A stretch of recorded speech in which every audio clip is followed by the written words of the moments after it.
এবার নজর রাখছে হচ্ছে পরবর্তী খবরে। সকাল 10:30টায় ফাঁকা সরকারি দফতর, সেলিকালচার অফিসে কর্মসংস্কৃতি একেবারে প্রশ্নের মুখে। মুখ্যমন্ত্রীর নির্দেশ উপেক্ষা হাইলাকান্দিতে সরকারি কার্যালয়ে লাটে কর্মসংস্কৃতি। 10:30 পেরিয়ে 11, তবুও অধিকাংশ কর্মচারী গায়েব। হাইলাকান্দির সেলিকালচার বিভাগে ধরা পড়ল চাঞ্চল্যকর চিত্র। সকাল 10:30 থেকে 11 সরকারি অফিসে তখন কাজের ব্যস্ততা থাকার কথা, অথচ বাস্তবে দেখা গেল একেবারেই উল্টো ছবি। হাইলাকান্দির সেলিকালচার বিভাগের অফিসের ছবি দেখাচ্ছে একেবারে ফাঁকা সেই অফিস। ক্যামেরা ধরা পড়েছে নির্ধারিত সময় পেরিয়ে গেল, অধিকাংশ কর্মচারীর কোনো হেলদোলি নেই অফিসে আসার। অফিসে উপস্থিত ছিলেন মাত্র 2 জন স্টাফ। নিয়মিত দায়িত্বপ্রাপ্তদের মধ্যে একজন ছাড়া প্রায় সকলেই অনুপস্থিত। সকাল আনুমানিক 10:45 অফিসে পৌঁছান ইন্সপেক্টর এনাম বাবু। সংবাদ মাধ্যমের ক্যামেরা দেখেই শুরু হয় ব্যস্ততা।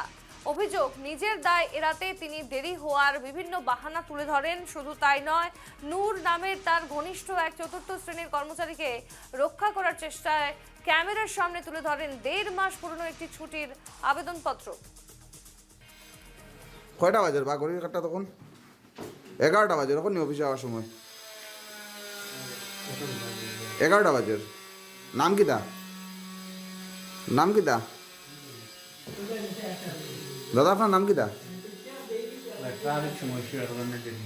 হ্যাঁ, আচ্ছা, নাম কি দা আপনার? নাম কি দা? ট্রাফিকের সমস্যা নাম?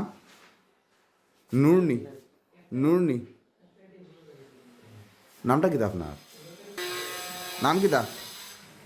কয়টা বাজে বা ঘড়ির কাটটা তখন?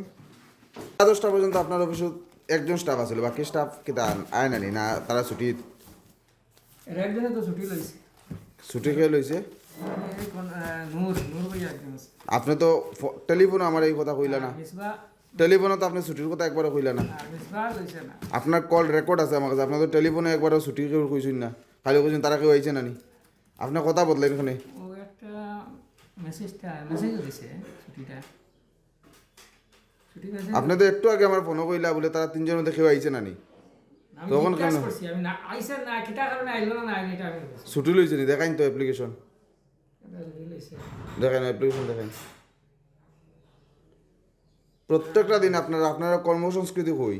এটা ঠিক এটা ঠিক। আপনি নিজেও লেটে আইছেন, হয়তো আপনার ফিল্ডের কাজ আছেন কি না এটা আমরা জানি না। আমার ভিডিওটা এখানে আসার পরে ভিডিও কালকে মিটিং এ যাইতে এখানে আবার পরে যাই ফিল্ডে? কালকে মিটিং আছে এখানে আইয়ার পরে ফিল্ডে সময় যাই ডাইরেক্ট আজকে আগে ফিল্ডে গেছলানি? আগে গেছে আগে গেছলা গিয়া? যাই হোক, আপনার কথা আলাদা। বাকি গাছ মরি দেয় কি আমাদের ওই যে অ্যাপ্লিকেশন যে নূরকে কইলা আপনি দেখাইন তো, অন ক্যামেরা দেখাইন। তারপরে আমার ডিসি অফিসার নূরের স্লিপ অন ক্যামেরা দেখাইন। ফাইনাল তো মিটিং আছে। আপনারা দেখলেন কি পরিস্থিতি সরকারি কার্যালয়ের। আমরা বিস্তারিত জানতে সরাসরি যাব হাইলাকান্দিতে। প্রতিনিধি রামধন দাস আমাদের সঙ্গে যুক্ত। রামধন, একেবারে বলা যেতে পারে নিউজ লাইভ বাংলার সিং অপারেশন, এবং সেখানে গিয়ে একেবারে যে ছবি উঠে আসলো সেলিকালচার অফিসে কর্মসংস্কৃতি একেবারে প্রশ্নের মুখে। সকাল 10:30 পেরিয়ে 11টা বাজতে চলেছে, কিন্তু তখনও কোনো যারা কর্মচারীরা সেখানে উপস্থিত নন। মাত্র 2 জন ছিলেন। কি কারণ? কতদিন ধরে এরকম চলছে? একেবারে সোনালী, দেখো দীর্ঘদিন ধরেই কিন্তু অভিযোগ উত্থাপন করা হয়েছিল হাইলাকান্দির সেরিকালচার অফিস নিয়ে। সেরিকালচারের কর্মসংস্কৃতি একেবারে লাঠে, অর্থাৎ এখানে মুখ্যমন্ত্রীর যে নির্দেশ, সেই নির্দেশকে কিন্তু তারা পড়ুয়া করে না। তারা একেবারে বৃদ্ধাঙ্গুলি দেখিয়ে যে সরকারি কর্মসংস্কৃতি, সেই কর্মসংস্কৃতির দিকে কোনোভাবে নজর দিচ্ছে না। সকাল 10:30টায় আসলে কিন্তু দেখা যায় ওই অফিসের কেবলমাত্র 1 থেকে 2 জন কর্মচারী থাকেন। এবং আজকের দিনে যে স্ট্রিং অপারেশন বা নিউজ লাইভ বাংলার ক্যামেরা ওপেনলি ধরা পড়েছে যে চিত্র, সেই চিত্র আমরা দেখিয়েছি অ্যাসিস্ট্যান্ট ডিরেক্টর অফ সেরিকালচার অর্থাৎ হাইলাকান্দির যে কার্যালয় রয়েছে, সেই কার্যালয়ের অধিকাংশ কর্মচারীরা কিন্তু সম্ভবত কার্যালয়ে ছবি দেখাচ্ছি, তাদের মন্তব্য আগেও নিয়েছিলাম, এবার আমরা দেখাচ্ছি সরাসরি। এখনো পর্যন্ত কিন্তু চতুর্থ বর্গে একজন কর্মচারী অনুপস্থিত রয়েছেন এই কার্যালয়ে। এবং মূলত এই অফিসে বেশ কয়েকজন কর্মচারী রয়েছেন। আমি অফিসের দীর্ঘদিন ধরে তাদের অভিযোগ, তাদের এই কার্যালয় নিয়ে কিন্তু বিভিন্ন অভিযোগ উত্থাপন করা হয়েছে। এবং যিনি ইন্সপেক্টর উপরে কিন্তু অভিযোগ রয়েছে তার অফিসে, এবং বিভিন্ন ধরনের অজুহাত কিন্তু তারা দিয়ে থাকেন। ফিল্ডের বাহানা বা বিভিন্ন ধরনের বাহানা থাকে তাদের, রেডিমেড বাহানা। তারা আসলে কিন্তু পুরোনো যে অ্যাপ্লিকেশন থাকে, ছুটির অ্যাপ্লিকেশন, পুরোনো অ্যাপ্লিকেশন কিন্তু তুলে ধরেন। যা যা দেখিয়ে কিন্তু বাঁচার চেষ্টা করেন বা অন্যান্য স্টাফদের কিন্তু বাঁচানোর চেষ্টা করেন। আজকের দিনের যে ছবি, আজকের দিনে আমরা ঠিক 10:30 এসে পৌঁছেছিলাম এই সেরিকালচার অফিসে, এবং সেরিকালচার অফিসের মাত্র 2 জন কর্মচারীকে কিন্তু আমরা এখানে পেয়েছি, এবং 10:45 এসে উপস্থিত হয়েছিলেন ইন্সপেক্টর যিনি রয়েছেন এনাম বাবু, এবং এই মুহূর্তে তিনি আমার সম্মুখে রয়েছেন। কি বলবেন? আপনার উপর অভিযোগ রয়েছে যে আপনি প্রতিদিন অফিসে দেরি করে আসেন, কি আপনার কি ধারণা রয়েছে? আগে বলেছিলেন আমি তো ডেইলি আসি আসি কোনো সময় সাইডে যাই, ফিল্ডে যাইতে লাগে। সাইডে, কোন সাইডে গিয়েছিলেন? আমি মোহনপুর আপনার বাকি স্টাফরা কোথায় ছিল? বাকি স্টাফ তো আমি তো ডাইরেক্ট গেছি গিয়ে মোহনপুর, তারপরে আসি। আপনি যে দেখিয়েছিলেন একজনের পুরনো অ্যাপ্লিকেশন, এভাবে কি আপনারা না, প্রতিনিয়ত এটা দেখান? আমি ভাবছি যে এটা হোয়াটসঅ্যাপে দিছে বোধহয়, আমার তো গত কেন আপনি আপনার 3 জন স্টাফ অনুপস্থিত ছিল, তাকেই বাঁচানোর চেষ্টা করলেন?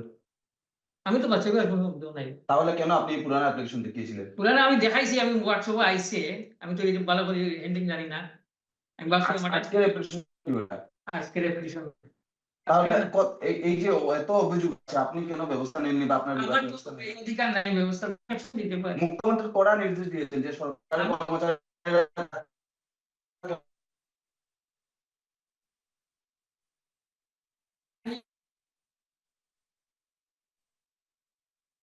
করি সবকিছু আমি জানি, নিয়ম কিছু জানি। আমি তো ডিসি যাবো লাগে, আমি ডেইলি কালকে মিটিং আছিল লাগে, আগামী কালকে মিটিং এখনো আপনার একজন কর্মচারী অনুপস্থিত, সে কোথায়?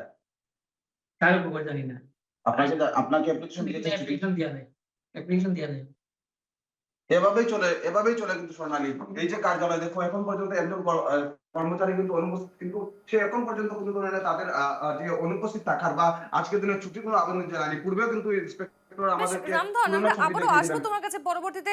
যোগাযোগের কিছুটা সমস্যা হচ্ছে, তবে যে ছবি আপনারা দেখতে পারলেন এখন দেখুন ঘড়ির কাঁটায় 12:14, এবং এখনো পর্যন্ত সেই যে কার্যালয়, সরকারি কার্যালয় একেবারে ফাঁকা। এবং এই ছবি হাইলাকান্দির অ্যাসিস্ট্যান্ট ডিরেক্টরের কার্যালয়ে যে কক্ষ রয়েছে, সেই কক্ষেও এখনো পর্যন্ত তালা ঝুলছে, এবং পাশাপাশি শুধু 1 থেকে 2 জন কর্মচারী রয়েছেন, কিন্তু বাকিদের কোনো হদিশ নেই। একেবারে ফাঁকা সেই অফিস দেখতেই পাচ্ছেন। সেরিকালচার অফিসে এই সংস্কৃতি নিয়ে প্রশ্নের মুখে সকলেই, কারণ যেখানে সরকারি কর্মচারীদের নিয়োগ করা থাকে, মুখ্যমন্ত্রীর নির্দেশ উপেক্ষা হচ্ছে সেখানে হাইলাকান্দিতে, এবং সেই জায়গায় পৌঁছে গিয়েছে আমাদের প্রতিনিধি রামধন দাস। একেবারে বলা যেতে পারে স্টিং অপারেশনে ধরা পড়েছে সেই ছবি। এখন ঘড়ির কাঁটায় 12:14 পেরিয়ে গেছে, তারপরেও কিন্তু এই পরিস্থিতি দেখা যাচ্ছে, এবং কর্মচারীদের জিজ্ঞাসা করলে তারা বিভিন্ন অজুহাত দেখাচ্ছেন, বিভিন্ন কথা বলছেন যে আজ দেরি হয়ে গেছে অন্য কোনো কারণে, বাকিরা কেউ আছে ছুটিতে বা অন্যান্য বিভিন্ন অজুহাত তারা দেখাচ্ছেন। যদিও আদতে প্রত্যেক দিনই কিন্তু এই পরিস্থিতির মধ্য দিয়ে যেতে যায়, এই পরিস্থিতি দেখা যায় প্রত্যেক দিনই। আবারও যাবো রামধনের কাছে। রামধন, তুমি যেমনটা বলছিলে। দেখো সোনালী, গুরুত্বপূর্ণ বিভাগ কিন্তু এই সেরিকালচারের অধীনে বিভিন্ন জিনিস থাকে, অর্থাৎ পরিবেশ নিয়েও কিন্তু তাদের অনেকটা কাজকর্ম থাকে, কিন্তু এরা কোনোভাবেই তাদের দায়িত্ব পালন করে না। এবং এই সেরিকালচার বিভাগের উপর বিভিন্ন ধরনের অভিযোগ রয়েছে, একাধিক অভিযোগে কিন্তু অভিযুক্ত রয়েছে সেরিকালচার কার্যালয়। তাদের আওতায় বেশ কয়েকটা ল্যান্ড রয়েছে যেখানে বিভিন্ন ধরনের চাষ হওয়ার কথা, কিন্তু সেই জমিগুলো কিন্তু জবরদখল হওয়ার কথা আমাদের কাছে আসে। এবং তাদের কর্মসংস্কৃতি যেমনটা আমরা দেখিয়েছিলাম, যদি তারা সময়মতো অফিসে না আসে তাহলে তাদের যে দায়িত্বগুলো রয়েছে সেই দায়িত্বগুলো তারা কিভাবে পালন করবে? বেশ কজন কর্মচারী রয়েছে, তাদের মতো মাত্র 2 জনকে আমরা প্রতিদিন পাই। আমরা কিন্তু যিনি ইন্সপেক্টর রয়েছেন এনামুদ্দিন লস্কর, তার বক্তব্য আমরা শুনিয়েছি নিউজ বাংলা। তিনি কিন্তু প্রতিনিয়ত নিজের গা ঢাকা দেওয়ার চেষ্টা করেন, এবং বাকি যে কর্মচারী তাদের মধ্যে যোগাযোগ বিচ্ছিন্ন হয়েছে, আমাদের যোগাযোগের সমস্যা হচ্ছে আমাদের প্রতিনিধির সঙ্গে। তবে সরাসরি সেই ছবি আমাদের প্রতিনিধি আপনাদের সামনে তুলে ধরলেন এক্সক্লুসিভলি নিউজ লাইভ বাংলায়, যে মুখ্যমন্ত্রীর নির্দেশ উপেক্ষা হচ্ছে রীতিমতো হাইলাকান্দিতে। এখন ঘড়ির কাঁটায় 12টা বেজে পার, কিন্তু তারপরেও সরকারি দপ্তর একেবারে খালি।